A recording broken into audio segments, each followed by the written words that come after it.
Sacred Heart is proud to sponsor Pensacola Histories in recognition of the Daughters of Charity who brought their mission of care to Pensacola over 90 years ago.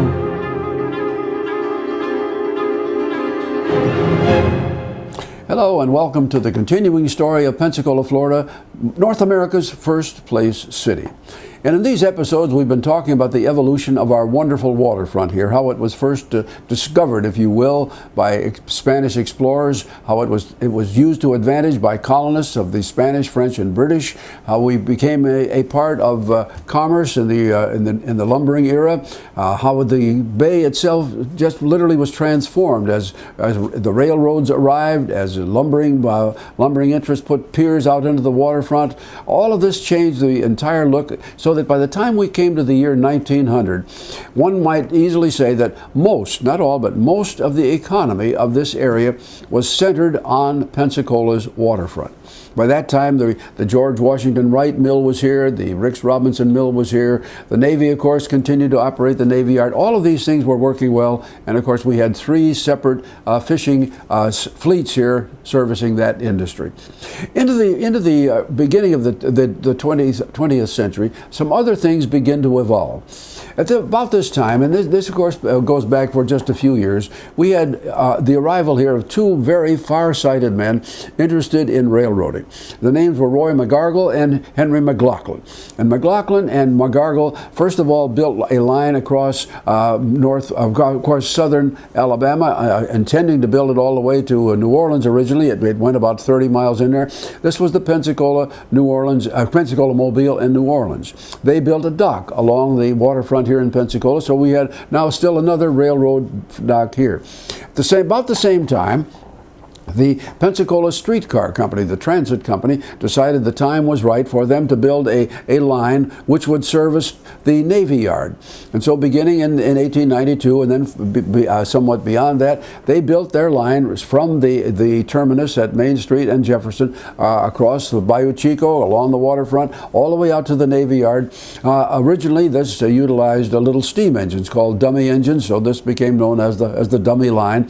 Ultimately, it was electrified. So as we move into the 20th century, here we have this line moving out there carrying several trains a day, which would haul both passengers and freight to the Navy Yard. In 1903, by 1903, our naval stores business was growing very rapidly, and the two large companies locally, the R.J. Saunders Company, actually there were three companies, Saunders Company, A.M. Moses, and the Boyer Company, all needed to have a way to bring the collected pine gum that was being collected in settlements along the Gulf. They needed to bring it into Pensacola where it could be refined and then sent to factories and customers up north. So they purchased and put in place a new steamship line. This became known as the Gulf and St. Andrews Steamship Company.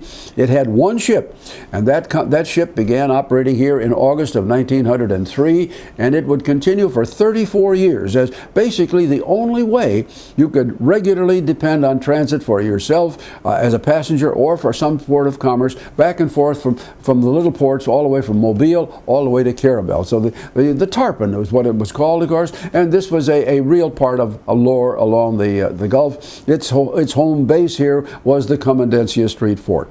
Oh, we move into the early part of the 19-teens. At this point in time, still another element arrives. In 1911, the Navy Yard had closed, but 3 years later, the United States Navy elected to begin naval aviation training here. So beginning in January of 1914, a portion of the waterfront along what we today call the Navy area was transformed into a naval training center. And of course, we all know the story of that it has continued very successfully. They don't fly seaplanes taking off in the bay anymore, but nonetheless, that's the way it began, but nonetheless, this has become a very major part of the economy of this entire region. By the time we get into the middle of the 1920s, the waterfront begins to change because slowly but surely, the lumbering era is coming to an end, mainly because they had cut down most of the trees and there had been virtually no efforts made at reforestation. The railroads continue to expand, and we have one other addition that we want to talk about particularly, This was again the product of the work of McLaughlin and McGargle. These two men had a dream. They wanted to create a railroad here that first of all would move out of Pensacola, move north as far as Memphis, then connect to north to St. Louis, then perhaps project over into the southwest, into the Texas, New Mexico, Arizona area. But their real dream was to make that road effective all the way to the northwest to the states of Washington and Oregon. These men began. Their first railroad was called the Pensacola, Alabama, and Tennessee, and it inched its way forward. I won't go into the details of how they proceeded, except to say that they did build a railroad dock, a warehouse and dock on the west side of the bay, just about 3 blocks west of the Palafox Street Wharf. And as that was proceeding, of course, that railroad was sold, changed hands several times. Ultimately, it became the Frisco Railroad in 1926, and that railroad, of course, further expanded the docks and warehouses just about at the foot of where Spring Street is today. In that same period, beginning about 1910, 11, 12, Pensacola has a whole new element arriving in its economy. Of course, that is the automobile and the engine-driven truck. And of course, to supply this, not only do we have to have dealers that would supply the sales and maintenance of the vehicles, but then you had to have a way to make them run. And so beginning about 1911-12, we begin to see the arrival here of companies that will import motor fuel, gasoline, and the like. And these became known. These were the Chevron Company, and a little bit later than that, the Pure Oil Company, which was, of course, run by the Sherrill family. All of these companies arrived, put together little warehouses and docks right along the waterfront on the west side of town. So we have still another element that goes into the evolution of the waterfront there. These docks would continue in operation for a great many years. Well, we move to the latter part of the 1920s. And by this time, you could begin to see the great traffic and trade in lumber beginning to trail off. The city of Pensacola was very concerned about. The Chamber of Commerce was the junior chamber. They held they conducted the first of many very in-depth surveys that have been made of our area to say, what shall we do next? We've got to change. Well, I wish I could tell you that the results of the survey brought about some immediate positive changes. That did not happen. But by the time we get to 1928, just a year or so after that, the Frisco had completed its trackage, so that it was finally reaching not all, but most of the dream that McGargle and McLaughlin had. We had this wonderful dock on the west side. We continued to have the L&N facilities on the east side. Things are going along reasonably well, and then came the Great Depression. Well, the Depression hit the waterfront just as it hit everything. It affected fishing. It affected railroading. It affected the latter stages of the lumbering era, so that by the time we reached the end of the 1930s, people are saying, well, what is going to happen to Pensacola? Our waterfront, which has been our lifeline for years, is gradually running downhill. But then came World War II. Now, our waterfront area here did not see a lot of commerce coming forth out of the south or other areas, bringing products for the war effort. That really didn't happen much. But in beginning in 1941-42, as commerce was being put together to send supplies to the Allies, and particularly to Great Britain, we began to put together convoys, and a great number of the convoys, which would go around the Keys in Florida and on their way to Britain, and then later to France, would pass through Pensacola. And there are some wonderful photographs that we still have here that shows a lot of these ships in the bay waiting to come into convoy state to be escorted by naval warships on their way east across the Atlantic. Now, in 1943, still another step was taken.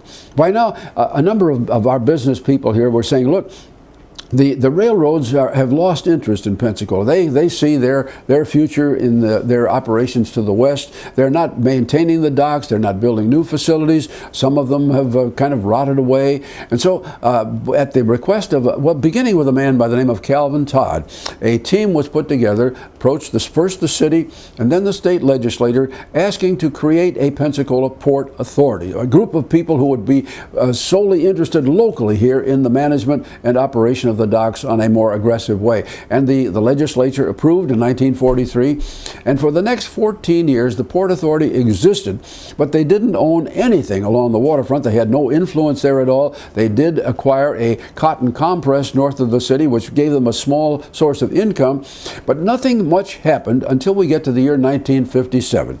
And in 1957, the railroads finally reached a point where they said, well, you're right, we're no longer interested. And in May and then in June, first the L&N and then the Frisco literally gave their docks and warehouses on the waterfront to the Pensacola Port Authority. And as that happened, of course, this authority was made up of 12 men, all of whom had interests on the waterfront. They wanted to see the port succeed. They were in all sorts of different businesses, and almost at once you could see a change take place. These men quickly brought in the importing of foreign automobiles. They developed a huge trade with various sources in Cuba. They began to import a great deal of mahogany lumber. Things were just booming. For example, they produced a magazine that looked just like this. This magazine was first published in May of 1957 and would be continued to be published by the port for the next 35 years. This was a magazine that told the story of the port and promoted its use all over the country. Well, the Port Authority was successful.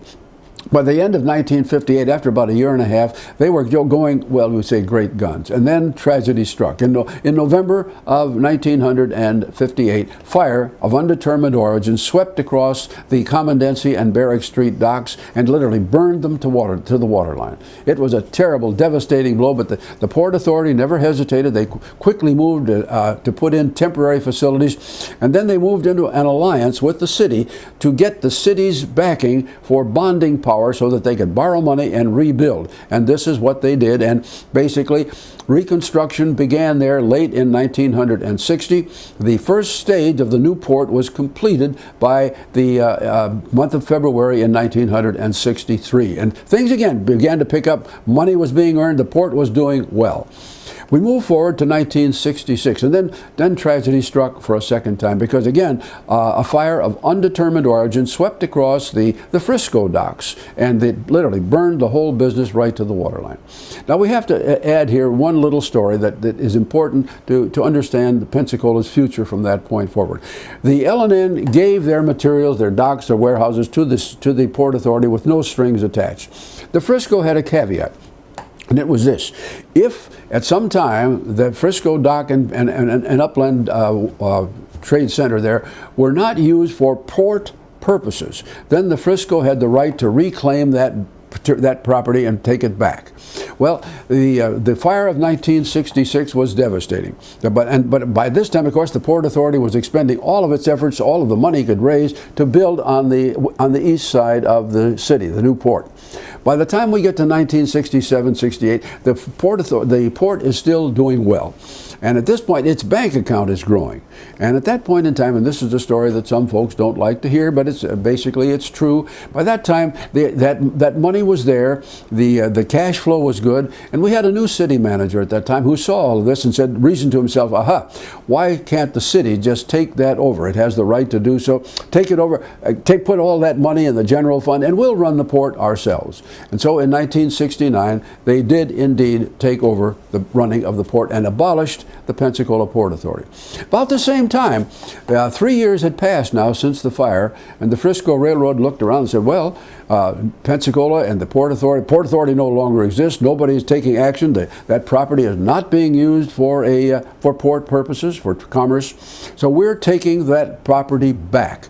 And they did. And so beginning in early 1970, the Frisco began to try and market the use of that property for commercial purposes to benefit their own railroad, because they still had their freight line on the side. They did not succeed. But then a few years later, they said, well, we'll turn this over to real estate developers. Maybe they can do better. And so they put the property there in the hands of what became known as the Trillium Company, a large land development company on the West Coast. And that's where things stood as we moved into the 1980s.